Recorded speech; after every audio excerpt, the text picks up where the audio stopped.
Hey everyone, Redneck Brian here. Okay, the day has come. I'm going to start tearing down the Kubota a bit just to get it ready for the engine swap and the rear end swap. I found a clutch on eBay that should work. It's rated up to 18 horsepower, so I'm going to be running approximately 20 to 23 horsepower. So it's not much more of a difference, so it should be okay.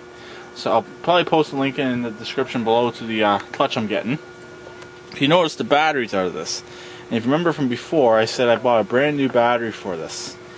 I came out here last night. I was going to attempt to start this, and the battery was dead.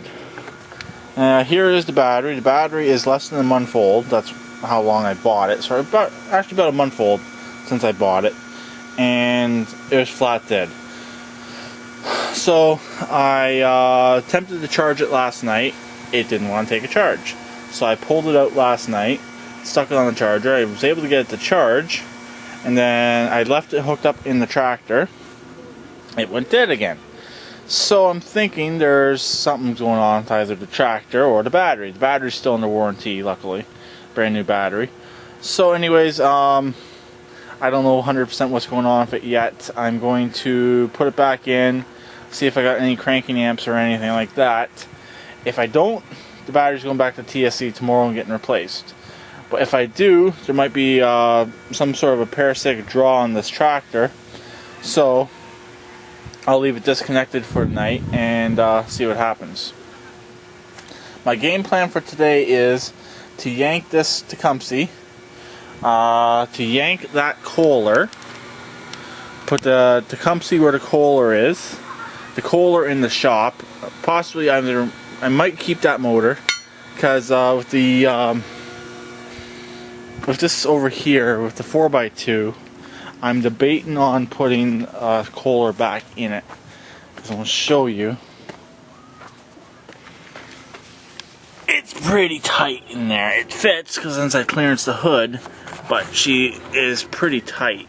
I'm worried about the motor overheating. Basically, I'm touching the air filter right here, the cover on for the air filter. So anyways, that's what I'm looking at right there. Pop the hood for you.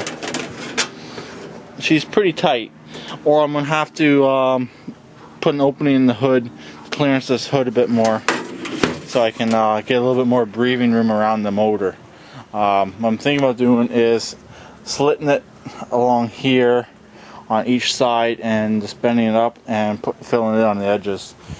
I know there's a hood you can get that has a extra little lip right here that's for these type of tractors, like the smaller style tractors, but to have the bigger motors, would it be the opposed twin. So I'm gonna reach up in here. See, I got some room between there and the flywheel. I got about 3 inches between the top of the flywheel and the hood. I'm just worried about it overheating. That's the main thing I'm worried about, that motor overheating. And it's a good motor. It's a 19 horse Briggs twin, V-twin. So we'll see. I think it will suck in air up front, and it might force the air out the back, but I'm not sure yet. I have to wait and see till I get it going. That motor hasn't ran since I pulled it out of the roper. So anyways, that's where I'm at on that. This here hasn't really been touched. The 6-speed's going to come back out. I'm going to put the 5-speed in it, and I'm going to sell it. Basically sell it with the 5-speed with the Tecumseh motor. If it doesn't sell, I'll scrap it. But if I can try to find somebody who wants it, obviously I will sell it, because it's a little bit on the good side to scrap. So that's why I don't really want to scrap this.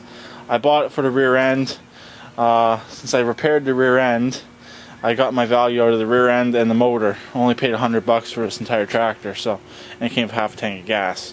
So I got my money. I got my money's worth out of it. So that's for sure. So that's where I'm at on everything for now. If I make any major progress, stay tuned. Okay, I just finished doing the transmission on the Noma. Got the 5-speed back in it. Got the 2 6-speeds sitting over there on the 4x2 frame. I'm going to be putting those both in very, very soon. So, got it all done. The last time I had the 6-speed in here, I had the wrong shifter arm on it. So it seems to be shifting good now. I'll show you the shifter arm I had on it. It was this one right here. Had this little, more of an opening here. It's more oval shape. So question for Steve S. Getchell or SSG Hick, whatever you really want to go by. The piece I'm getting from you, is it like that, or is it just a single round hole? If you see this video, please let me know. I will do. I will send you a quick personal message. But if possible, if it's the one with the round hole, can I get 2 of them? If possible, it'd be greatly appreciated. So, because I think I have another one, but I'm not 100% sure on where it is. So, I'd rather have an extra one sitting around just in case I need it. I have this one right here, but it has the bend in it, as you can see. So, anyways, that's pretty much it. These 2 trannies are both 6 speeds, and they are perfectly identical. I have already checked them over. There's no difference between these 2 trannies. Right down to the bracketry, to where everything is. This one has these 2 little screw holes right here. This one also has them. Let me get this piece off of here for a second. As you can see right there, little hole right here where one of the gears sits into, I believe. This one has the same. Only difference is this one's being held together by Allen bolts. This one has regular bolts, which that's not a huge deal. So I still have my mock-up tranny right there. So all I really have left to do out here today, I'm going to get the Kubota pulled out. I'm going to get the Kubota pulled out, get ready to pull the motor out of it. I'm probably doing the motors tomorrow. I'll yank this Kohler tomorrow, set it off to the side, and yank that Tecumseh. Tecumseh's going in here. I gotta find a rod that'll go through here. I should have one. If not, I'll have to make up something, or a couple bolts. But yeah, with the 5-speed, it's a lot slower than it was, but I don't really care. I'm hoping I can sell this thing, make back my money. Well, like I said, I only paid $100 for this thing. I should be able to make back that at least. So, if not more. So, okay, this is the look I'm going for with the Craftsman 4x2 here. As you can see, I got all the tires on it. Trannies are all in. Just the main supports are holding them right now. I got to weld in the front supports for this tranny and the back tranny. So, and the all the brackets, the back brackets need to be finished welded, and that's pretty much it for the welding. I might save the 2 side pieces off the roper frame to put over the sides of this. I haven't yet decided. I could, but I don't know yet. But yeah, that's the look I'm going for right there. I wish shipping wasn't so much.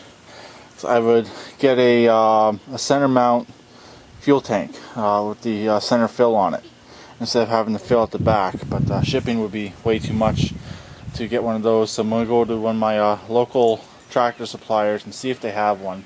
But they scrapped them with the gas tanks in them. So that's the reason why I have to go to Steve S. Getchell to get parts, Peppercat Keefe, stuff like that.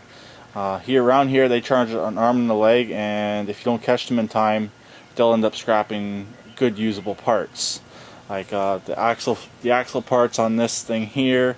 All the other parts I'm hoping that I'm getting from Steve S. Getchell. Also, the part I need, I just emailed you about, is a little spacer that goes between the wheels right down in there. As you can see, I got them on the back. I had another set, but I sold a transmission a while back, and the guy needed them, and I sold them to a guy. So I need them for this axle here, and I also need them for this axle here. I should have enough brake parts for everything. I don't think I need any of those from you. But anyways, that's the look right there. And this is 20s on here. The back and middle. I have another set of 20s like the middle ones here. But the one has a slow leak. Actually, they both have slow leaks. So I'm going to see about fixing them, because they both have halfway decent tread. So I can have 4 identical tires. These ones here aren't bad, but they kind of look out of place with the front tires, or sorry, the middle tires. And I got decent amount of space between the tires. So there it is right now. I'm just finishing up cleaning up out here. I gotta get this thing moved. It's gonna be a real bugger to move now. I got the wheels locked in, and I don't have them. I don't have no keys in there because I don't want to turn the trannies. So, and from this viewpoint here, you can actually tell, yes, in fact, they are identical transmissions. I gotta move those two brackets right there just so I can get this thing moved. I don't think I need any extra ones of those. Doesn't really look like it. If I do, I'll let you know, Steve. But other than that, here it is. This is the look I'm going after. I have decided I'm going to be putting a toolbox in right here. So basically the bed will sit over top of the back a little bit, because the toolbox I saw is fairly large, and I don't want to take up any of the bed space. I'd rather use a bit of the frame space because the bed is self-supporting. So other than that, that's the look I'm going for, and here it is for now. So basically waiting on parts. That's all I'm waiting on right now to get this thing done. I got the pulleys for the trannies. The engine's in. I should be able to get a belt that will reach from the engine straight through to the first transmission, and then do a small belt from the first transmission to the next transmission. And the linkage, I'm just going to use the stock linkage. I'm just going to extend it out to go to the first transmission, and then add a piece that will go to the second transmission. And it should all work out. Basically, I will have full-time four-wheel drive. That's the only downside to hooking it up this way. If I can figure out a way of, I wish I could make it like a little pneumatic rod that would shift both trannies. That would be kind of cool. Basically, you'd have to have a switch up on the dash, and the switch for one, switch for the first tranny, switch for the second tranny. Would be kind of cool, but it'd be a lot of engineering, a lot more work. I'd rather just use the manual shifter. So anyways, that's it for now. So I'll talk to everyone later. Please keep it redneck like always, and please subscribe and comment.